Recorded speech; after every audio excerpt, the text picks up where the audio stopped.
Hey guys, it's the Birdman, and it is January 23rd.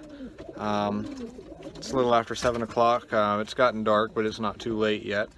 And I just got back from work and thought I'd make a little video while I'm taking care of the pigeons. Gonna try and kind of keep you all updated. And we'll see which prevails, quantity or quality. The more videos I make, the less time I'm gonna have to make them good. But the more I make, the more you guys actually get to know what's going on. So let me turn the camera around here and we'll get started. So I just got out here and a few things have happened since my last video. Get my finger in the way. For one, this black baby here and that blue bar there have both come down from the nest. They were in that nest box last time. They were both at the floor.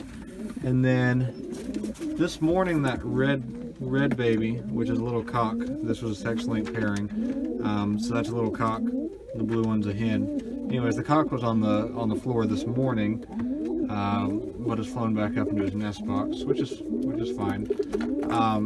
That's the not their actual father, but that's the pumper cock that's been taking care of them. But that's the pumper hen he's mated to. But he's actually paired to this other hen to lay eggs in this nest box. But he's still been feeding them. Kind of interesting. I've had a similar situation up here. One cock, it's a Damascene cock I bred last year. Right there he is. He actually, the Damascene hen he was paired to last year, which might be up here.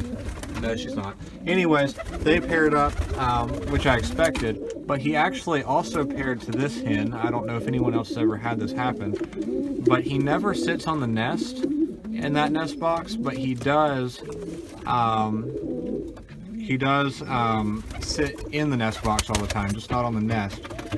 He actually does sit on the nest with the Damascene hen, but he's always in the nest box, always runs off other cocks. Anyways, she hasn't raised anything for me yet. The first eggs she laid didn't line up with any of the homers, so I just tossed them. And then the second pair I did replace with pumpers, but she abandoned them. I'm not sure why. Another pair abandoned their nest on that same day. But I'm going to give her a pair of eggs, but not a high quality pair of eggs. And we'll see what happens.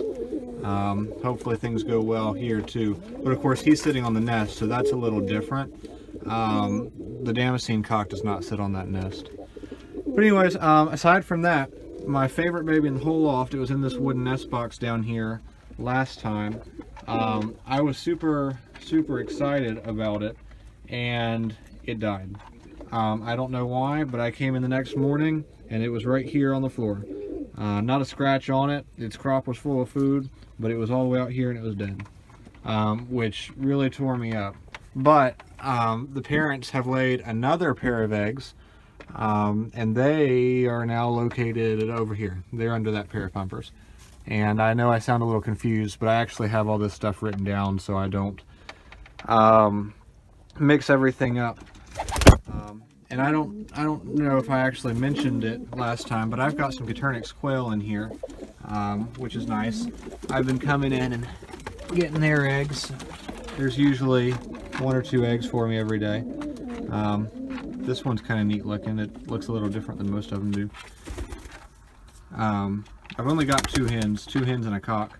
And I told you I started out with 8, and there's a story to that, and there is, but I'm going to save it for another time. Oh, here's another one. Sometimes I only get them 1 at a time, and sometimes I get 2. Today it looks like I'm getting 2. But anyways, there's a story behind that. Anyways, got the Caternix quail in here. just because they were getting killed in the thing they were in, which I've actually got a pair of white ringneck doves in now, and they have not been touched, which is great. But anyways, I've gotten some more eggs out. I've got eggs under this pair here. I don't remember who they're from. Maybe I do. They're from that box. Like I said, I've got it written down. Really excited about this pair right here. I had quite a bit of trouble. The cock I originally put in with this hen, all the eggs were infertile, so I decided to swap him out. And I had originally stuck that black cock right there. That's the black young bird I raced last year. Stuck him in there with her. He was in there for a couple of days, and then Tim Holt gave me this blue bar cock that's in here, which you can't see very well, but I mean it's nothing to see. It's just a blue bar pigeon. Looks a lot like that one. Anyways, but I don't know all the details about it, but it's supposed to be a really good bird. He really wanted me to take it. Didn't tell me. He told me a little bit about it, but I don't remember all of it. But it's bred one loft race winners or something like that. Anyways, he was planning to breed it, but he decided he wanted me to take it and breed it. It's supposed to be a really good bird, and I'm really excited about it. I just noticed Swift's toes right here. It freaks me out when they look like that. I'm afraid they're bleeding, but it's just where some of the light colored scales have flaked off. So she's fine, but it freaks me out sometimes. But anyway, so I'm really excited about them, and their eggs are right here. That cock has been a phenomenal pumper for me. I don't think I've ever lost a pair of babies under him, though of course he was paired to this hen right here before. So super excited about that. One of Coco and Swift's eggs died, but there's a second one, and I moved it over here to her, and it has hatched now. It is growing very quickly because it's so it's just by itself, so tons of food, growing very quickly. Only thing is they were not caged up in their they were not locked up when they laid that egg, so there is the possibility that Swift mated to another pigeon, but hopefully not. We'll see what happens. This is kind of an experiment that I don't remember if I mentioned, but the this is a pair of pumpers. That's a blue bar hen, and the cock she paired up to is a Damascene cock, and I'm actually letting them raise a pair of babies, just because I want to see how they fly and how they home. Kind of an experiment. Someone else, the woman I got the Damascenes from, she had it happen by accident last year, and raised one half Damascene, half Homer, and I just thought it looked cool. And Damascenes are a flying breed. They're a flying breed. They're agile, and supposedly the family of Damascenes that we have is supposed to home from 60 miles. So paired to a Homer, I feel like they ought to be able to home from, probably home from about the same distance as, an okay quality Homer. Not like a top-notch kind of Homer, but I feel like their homing ability ought to be on par with, a lower quality Homer. So it's just for fun. I'm not going to win any races with that, but it's fun, and it's important to have fun.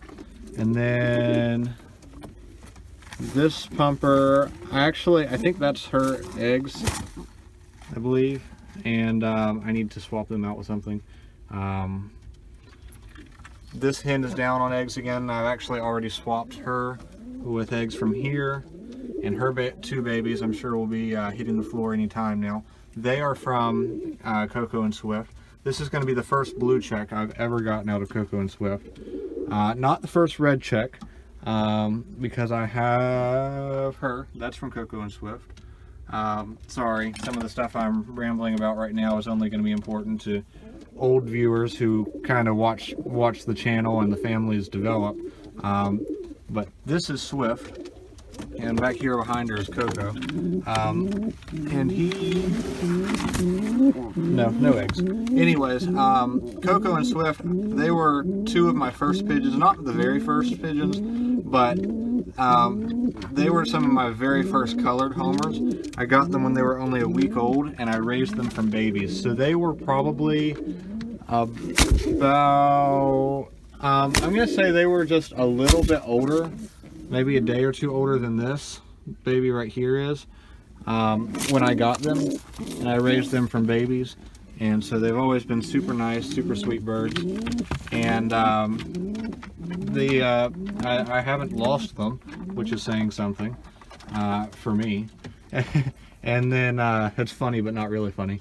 And then one of their babies last year did really well until I lost her, unfortunately. So we'll see how they do this year. But that's their baby's first ever blue check. And that is a really light colored red check. I think that's going to be real pretty looking, which isn't what it's all about. I just banded 2 babies up here. They're in there chilling. I don't know if you can see them. Hopefully you can. That one's going to be a blue bar, I guess. I don't know. There's no dark markings yet. I've never gotten a barless before, but who knows? Maybe it'll be barless. That'd be cool. It probably won't be, though. It'll probably be a blue bar. Yeah, that's pretty much sums it up. I've got eggs around. These eggs are from this pair, and these are also their babies. I'm excited about them, but starting to make the video a little long, so I won't dive too much deeper into that. Just happy that I've got birds on the floor now. Quite a few birds banded. I guess I've got, let's see, 2 down here, 4, 6, 8, 9, because that's hatched, 10, 11 up here, and then if I'm counting these 2, even though they're kind of a special project, that's, what I say, 11, so that's 12 and 13. Not a lot, not a huge team yet, but and then I've also got eggs around, which, you know, I've lost quite a few eggs already, so I don't want to get too excited about eggs, but I've got 2, 4, 6, 8, about to be 9 and 10 up here after I switch them in a minute. So 10, you know, so if they all hatch, which is not for sure at all, but if they all hatch, then that puts me up to what, 23? That's getting up there. That's a little nicer. So anyways, yeah, so I might have forgotten somebody. Who knows? Actually, I did. 11, 12 eggs, because she's got eggs down there. So anyways, lots of breeding. Unfortunately, I haven't had my best success this year with fertility of the eggs and livelihood of the babies, but I am breeding. All the birds are going crazy. So I'm hoping for a good year of racing. And so far I've not had any more water getting here. I had a little water getting here last time it rained, and so I made some improvements to the roof, and so far we're good. So y'all stay tuned. I have no idea why that quail did that. I actually had one quail in here fly up and knock itself on the head and kill itself doing that. I don't know why. And somebody's gonna post that you're supposed to keep quail in cages with a low ceiling so they can't do that, and I'm aware of that, but I don't have any of those built right now, and so I just got the quail chilling in here, and they like it in here, so all the room. But quail cages are in the works. I've got bobwhite quail that y'all have not even seen yet. You kind of saw them, but not really. I've got quail cages that are going to be going on the back of this loft, so the other side of this wall. I've got all kinds of stuff coming up, renovations of the race loft, so y'all stay tuned, and sooner or later I'll start making some nicer looking videos too when I get a little more time. But thanks for watching. I hope y'all enjoyed that little catch up on what's going on, and if you did, please go ahead and like and subscribe. The likes do really help me. And I have been seeing some of the comments about what people want to see. I appreciate those, and I will start making some videos about some of those things. And please keep leaving comments about what you want to see. And if you want to keep track of everybody as we start racing this coming year, please go ahead and subscribe. And I will be filming around the club for Old Bird Season 2. So thanks for watching, guys. Sorry this isn't a well put together video, but Y'all take care. Proof that I do in fact have a pair of white ring-necked doves now. Look forward to breeding them in the spring.